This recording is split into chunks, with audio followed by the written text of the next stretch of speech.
እንጂ ቆይ ግን ሴት ሆነሽ በሴት ላይ መቀኛ መሆን ምን ይሰራልሻል? ከፈለግሽ እንስማማና አብረን እንስራ። ካንቺ ጋር ደግሞ ምንድነው የምሰራው? በጣም ጥሩ። አሁን ገና ወደ ነጥቡ መጣሽልኝ ለሊ። የኑርሹን የስቃይ ኑሮ ከኔ በላይ አንቺ ራስሽ ታውቂዋለሽ። እና ምን ይሁን? ያው ሁለታችንም ችጋራሞች ነን። እኔ አንቺን ያህል ጥገኛ ባልሆንም። እኔ ጥገኛ አይደለሁም ቤዛ። አሁን መናገር የፈለግሽውን ነገር ተናገሪ። እሱ እንኳን አያጣላንም ለሊ። አሁን እንስማማ። ምንድነው የምንስማማው? መቼስ እድሜ ልክሽን የኢላ ሰራተኛ ሆነሽ መቅረት አይደለም አይደልሽ? ምንድነው የምታወሪው? ያው የማወራውማ ኤላ ልብ ላይ ያለሽን ቦታ ተጠቅመሽ የራስሽ ነገር ይዘሽ ዞር ብትይ ይሻልሻል። ኤላ እንደሆነ ከአንቺ የተሻለች ሴት ካገኘ ጥሎሽ ላፍ ነው የሚለው። ከዛ በፊት ግን እንስማማና አብረን እንስራ። እሺ የኛ ሩቅ ሀሳቢ። ሌላስ ምን ላድርግ? የኤላን ሀብት በእጅሽ ካስገባሽ ሌላ ምን ትፈልጋለሽ ለሊ? ይሄን ያክል ቃሽም ነሽ እንዴ ቤዛ? አጭበርብረሽ የወሰድሽው ገንዘብ ሁሌም ቢሆን የሰው ነው። እሺ አሁን ላይ አጭበርብረሽ ከወሰድሽው እጅሽ ላይ ሊኖር ይችላል። ነገር ግን ፈጣሪ በምን እንደሚወስድብሽ አታውቂም። ተመልሰሽ ባዶ ትሆኛለሽ። አሁን ልጅሽ ላይ መኖሩን አትይ። የሆነ ቀን ላይ ባዶ እጅሽን ትቀሪያለሽ። በአሁኑ ዘመንማ እንደዚህ የምታስቢ ከሆነ እያከክሽ ትኖሪያለሽ። ይሄ የአንቺ ምርጫ ነው። የአንቺን ከንቱ ሀሳብ ልተባበር ይቅርና ባርኪ ላይ አንድ ነገር ለማድረግ ካሰብሽ ቤዛ አለቅሽም። እሺ የገባሽበት ገብቼ ጉድሽን ማውጣልሽ። ድሮም ከአንቺ ጋር ማውራት የኔ ነኝ ጥፋተኛ።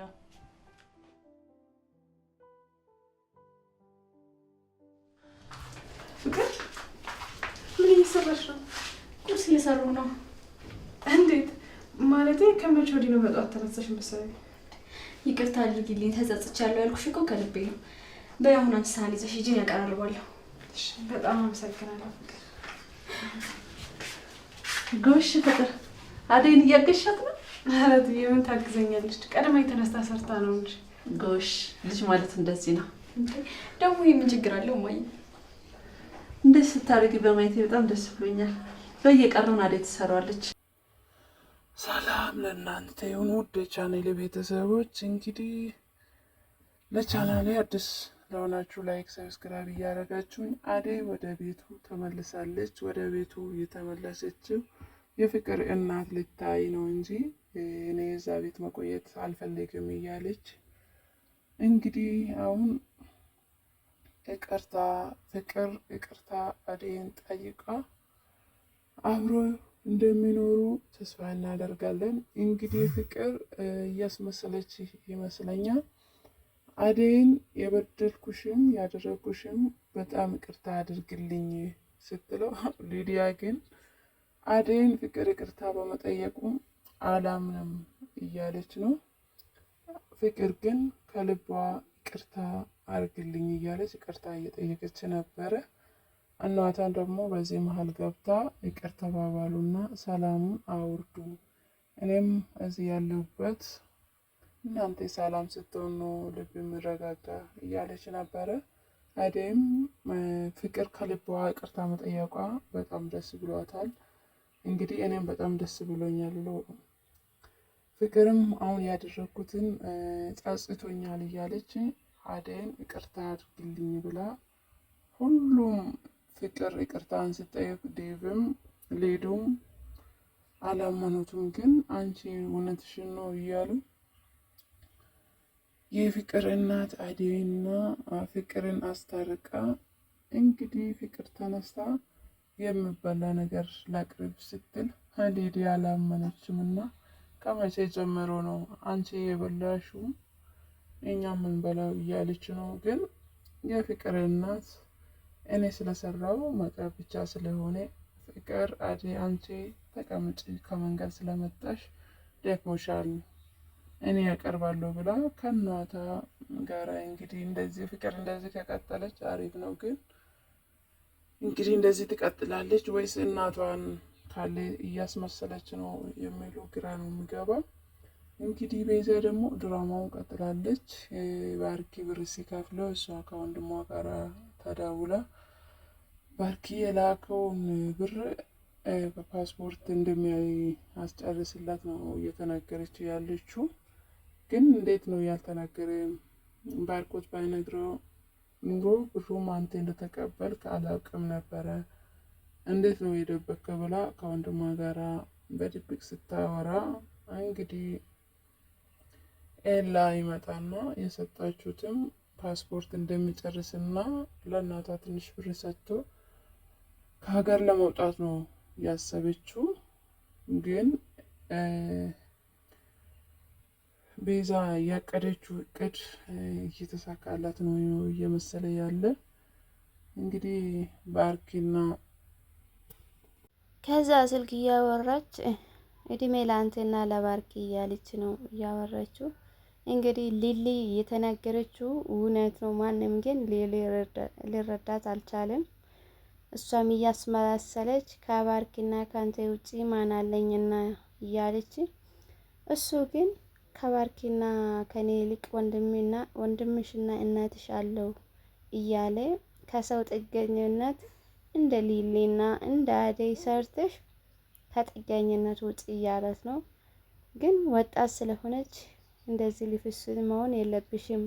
ሊሊና አደይን ተመልከቻት እንዴት እየሰሩ ተጣጥሮ ኑሮ ለማሸነፍ እየሰሩ እያለሽ አንቺም እንደነሱ ሁኚ እያለ፣ እሷም አንቺም ሰራተኛ ሁኚ እያልክ ነው እያለች፣ እሱን ደግሞ ከሰው እጅ ከመጠብቅ ቁጭ ብለሽ ከሰው እጅ ከሚጠብቂ ወጥተሽ ስራሽ ስሪ ብሎ ተናግሮት ይወጣል ማለት ነው። እንግዲህ እሷም በጣም ነው የምትበሳጨው። ይሄ ላ ደግሞ ምንድነው የነካው? እኔ ደካማ ነው እያለ ማን ደካማ እንደሆነ ያሳያ የለው እያለች ነው። እንግዲህ እነሱ አላወቁበትም እና እሷ ግን የኤላና የባርኮትን ብር ይዛ ከሀገር ለማውጣት ነበረ ያሰበችው። ሊሊ ግን የእሷን ተንኮልና የእሷን ክፋት ስላወቀችበት ነው። እነሱ ግን እሷን አልተረዱም እና ይቅርታ ቤዛ ችግር ውስጥ ናት ብሎ ሊሊን አጉል ጥርጣሬሽን አቁም ብሎታል ማለት ነው ባርኪ። እንግዲህ አደይ ደግሞ ከፍቅር ጋራ ሰላም አወርዳለች። ፍቅር ሰላም የወረደችው እናቷ እስከምትሄድ ነው ወይስ እንደዚህ ትቀጥላለች የሚለው ጥርጣሬ ውስጥ ያስገባል ማለት ነው። ምክንያቱም እናቷ የሄደችው ለታ የፍቅር ክላስ ገብታ ነበረ። ወደፊት ክፋት ትመለሳለች